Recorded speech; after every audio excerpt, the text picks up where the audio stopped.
नमस्कार, स्वागत है आपका हमारे इस यूट्यूब चैनल पर। मैं मुनमुन श्रीवास्तव आपका हार्दिक अभिनंदन करता हूं और आपके सवालों के साथ एक बार फिर हाजिर हूं ड्यू के एग्ज़ाम ब्रांच में। और हमारे साथ मौजूद हैं controller of examination professor Ajay Arora. स्वागत है प्रोफेसर अरोड़ा हमारे चैनल पर। नमस्कार और धन्यवाद मुनमुन जी।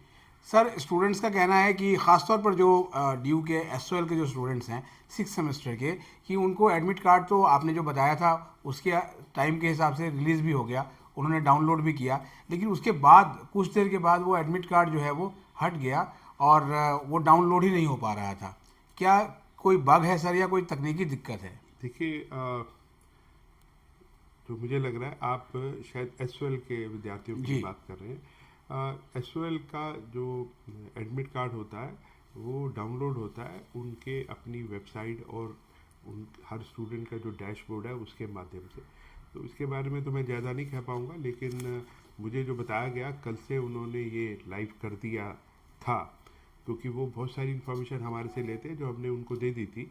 और उसके बाद ना तो उन्होंने मेरे से इस बात को शेयर किया, ना ही मुझे इस बात का कोई इन्फॉर्मेशन है कि उन्होंने बीच में बंद किया या खोला। बट अब मैं एक बार बात करके ही बता पाऊँगा, लेकिन मुझे लग रहा है कि क्योंकि आने वाले सोमवार से एग्ज़ाम शुरू हैं, अब शायद अगर कोई प्रॉब्लम रही होगी तो अब शायद रिजॉल्व हो जानी चाहिए, क्योंकि स्टूडेंट्स को 2 या 3 दिन पहले पता होना चाहिए कि उनका सेंटर दिल्ली यूनिवर्सिटी के किस महाविद्यालय में है। और सर, इसमें भी स्टूडेंट्स का ये कहना है कि जो डाउनलोड कर पाए अपना एडमिट कार्ड, उसमें डेट शीट से अलग डेट शीट शो हो रही है। मतलब एडमिट कार्ड पे कुछ और है और जो डेट शीट उनकी नहीं, आई हुई है वो अलग है। ऐसा है कि किसी भी स्टेटमेंट के बारे में मैं नहीं कहूँगा जब तक कि मेरे पास ऐसा फैक्ट मेरे आप सामने ना रखे। लेकिन फिर भी मैं आपको एक जनरल स्टेटमेंट जरूर दूंगा जो सामान्य रूप से एप्लीकेबल है, कि जो डेट शीट है वो हमारी एग्जामिनेशन की वेबसाइट पे अवेलेबल है। अगर उसमें कोई चेंज होगी वो हमारी वेबसाइट पे ही आएगी। तो जो डेट शीट है और सामान्य जो क्योंकि एसएल की एक अच्छी क्वालिटी भी है कि उनके एडमिट कार्ड में डेट शीट भी रिफ्लेक्ट होती है। ये हो सकता है कि जैसे आपने कहा कि पहले डाउनलोड हो रहा था, बाद में डाउनलोड नहीं हुआ, तो हो सकता है कि कोई तकनीकी कमी रह गई हो और उसको वो ठीक कर लिया होगा। मुझे लगता है कि आज के दिन में ठीक होगा, लेकिन नॉर्मली डेट शीट वही है जो हमारी एग्जामिनेशन की वेबसाइट पे है। और सर, इसी से जुड़ा हुआ एक और भी क्वेश्चन है। कुछ स्टूडेंट्स ने कहा है कि उनकी एडमिट कार्ड तो जो है वो डाउनलोड हो गया, लेकिन उसमें आया कि your centre has not been allotted. मतलब उनके एडमिट कार्ड में सेंटर नहीं है। देखिए, हो सकता है कई बार क्योंकि सेंटर तो हम उनको दे चुके हैं, तो मुझे लगता है कि इसकी क्लैरिटी के लिए या तो आप प्राचार्य एसओएल से बात करें, वो आई थिंक वही आपको ऑथेंटिक और ऑफिशियल स्टेटमेंट दे पाएंगे। एक सर, जो सवाल फर्स्ट सेमेस्टर के रिजल्ट से जुड़ा हुआ है, ये भी ड्यू के एसओएल के स्टूडेंट्स का ही है कि फर्स्ट सेमेस्टर में असाइनमेंट भी दिया था, थियरी एग्ज़ाम भी दिया था, और उसके बाद भी रिजल्ट में ईआर लिखा हुआ आ रहा है। देखिए, ये मैं आपके माध्यम से कई बार बोल चुका हूँ कि एक रेस में पार्टिसिपेट किया, उसमें क्वालिफाई कर गया, दूसरी रेस में भी क्वालिफाई कर दिया। अब सारे बच्चों ने मिलके एक तीसरी रेस में की और हो सकता है मैं उसको क्वालिफाई ना करूं। ठीक है जी, ये आप थ्योरी में यूनिवर्सिटी के एग्ज़ाम में आप पास कर लिया, आपके ट्यूटोरियल में भी आप पास कर लिया, कंबाइंड में आप पास नहीं कर पाए, ये टेक्निकली और मैथमेटिकली पॉसिबल है। तो लेकिन अगर किसी व्यक्ति को इसको समझने में या उसके मन में कोई शंका है, चाहे वो एसएल का विद्यार्थी हो, चाहे वो हमारे किसी रेगुलर महाविद्यालय का विद्यार्थी हो, तो मैं आपके माध्यम से उनको कहूँगा कि वो अपने कॉलेज में प्राचार्य से मिले और वो शायद उनको डिस्क्रीट वे से उनकी प्रॉब्लम को समझा पाएँ। अदरवाइज इन जनरल अगर आप थ्योरी में पास हैं, ट्यूटोरियल में पास हैं, लेकिन ये भी हो सकता है कि आप कंबाइंड में पास ना कर पाएँ। एक सवाल सर जो है वो 6 सेमेस्टर के स्टूडेंट्स का है, क्योंकि उनका ये जो लास्ट सेमेस्टर है, और वो ये कह रहे हैं कि मान लिया कि जो हमारे एडमिट कार्ड पे डेट शीट है और सडनली जो है वो डेट शीट बदल जाती है, तो हम कौन सी डेट शीट को मानेंगे, जो एडमिट कार्ड पे है या फिर वेबसाइट पे है?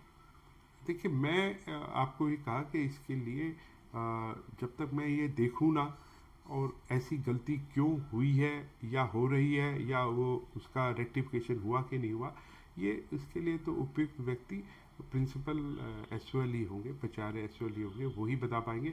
लेकिन as far examinations are concern, Delhi university की एग्जामिनेशन की वेबसाइट पे जो exam.du.ac.in, उसके अंदर अगर आप डेट शीट खोलेंगे तो आप कृपया करके एसओएल की डेट शीट देखिएगा।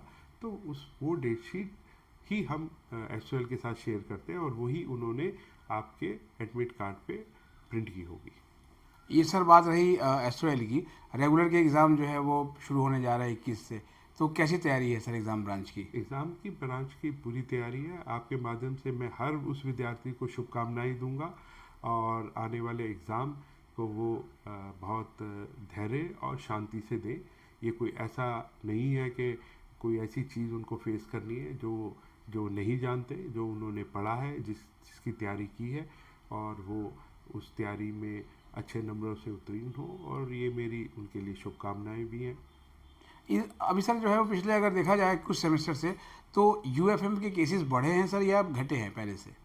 देखिए कोई ऐसा स्टैटिस्टिक्स नहीं होती जितना नॉर्मली कुछ सालों में कोविड से पहले था वैसे ही अभी भी है। हाँ, कोविड के टाइम में केस बहुत कम हो गए थे, लेकिन आपके माध्यम से बताऊं उसमें भी केस बने थे। ऐसा नहीं है कि जब हम ओबी ओपन बुक एग्ज़ाम करा रहे थे तो उसमें भी बने सर, ओबी में भी? हाँ जी, ओबी में भी यूएफएम केसेस थे। लेकिन हाँ, उनकी जो परसेंटेज थी वो नॉर्मल परसेंटेज से बहुत कम हो गई थी। और ये चीज़ जो है स्टूडेंट का जब मानना है कि जो सेकेंड सेमेस्टर में है सर, जो इनको आईए की दिक्कत थी, और आपने बताया था कि डेली बेसिस पे जो है वो ये केसेस ठीक हो रहे हैं, तो अभी क्या सर ये अब सारे केसेस रिजॉल्व हो गए फर्स्ट सेमेस्टर वाले? नहीं, अभी भी जैसे आज ही मुझे पता लगा कि कुछ एक पर्टिकुलर सब्जेक्ट की कापियाँ जो थी, जो प्राय बच्चों को एब्सेंट दिख रही थी और वो काफ़ी ज़्यादा लार्ज नंबर में थी, वो एक दूसरे सेंटर में इवेल्युएट हो गई।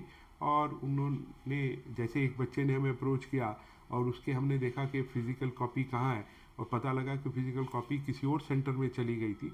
तो वहाँ से हमने वो कापियाँ, एक बच्चे नहीं, जितनी बच्चों की थी उनके अवार्ड हमने मंगा लिए हैं, और कुछ दिनों में वो सारे के सारे बच्चों के अवार्ड हम वेबसाइट पे उनके रिज़ल्ट में अपलोड कर देंगे। सर यानी ये स्थिति तो साफ हो गई कि जो आईए जो है एक बड़ा जो है वो फैक्टर रहा रिजल्ट्स को लेकर। तो आपने जो है वो पिछले दिनों एक नोटिस भी जारी किया था कि 21 मई तक जो है वो कॉलेजेस अपने सेकंड फोर्थ और सेकंड और फोर्थ के जो है वो भेज दें आईए के। देखिए ये सिंपल सा है, क्योंकि आईए क्या है, आईए तो वो होती है जब विद्यार्थी, मैं रेगुलर की बात करता हूँ और उसी को थोड़ा सा एक्सटेंड करेंगे एसओएल के लिए, कि जब क्लासें हो रही हैं तभी उसका क्लास टेस्ट, असाइनमेंट और उसकी अटेंडेंस होगी। जैसे ही क्लासें ख़त्म हो जाएंगी तो इन तीनों कंपोनेंट का कोई महत्वता या उसका सिग्निफिकेंस रहता नहीं, क्योंकि अटेंडेंस है नहीं, जो लास्ट डेट है। तो जो लास्ट डेट थी वो 11 मई थी। तो 12 मई से लेके 20 मई, जिसको हम प्रिपरेशन डेज कहते हैं या प्रैक्टिकल में होते हैं, तो ये कॉलेजेस को कहा था इन दिनों में आप अपनी आईए कंपाइल करके वेबसाइट पे, जो हमारी पोर्टल है, उस पर अपलोड कर दीजिए। और एसओएल जो रेगुलर के विद्यार्थी हैं उनसे ना केवल उनकी ये आईए शेयर करिए और उनको रिक्वेस्ट करिए कि वो साइन कर दें, ताकि बच्चे को ये पता हो कि उसके कितने मार्क्स जो उसने अर्न किए हैं in terms of attendance, in terms of class test, assignment, project, presentation etcetera, वो वही है जो उसने अपने पढ़ते हुए एकेडमिक सेशन में किए थे, और वही सेम मार्क्स उसके दिल्ली यूनिवर्सिटी एग्जामिनेशन वेबसाइट पे या पोर्टल पे अपलोड हुए हैं। जी बहुत बहुत धन्यवाद सर बच्चों के सवालों का जवाब देने के लिए। जी।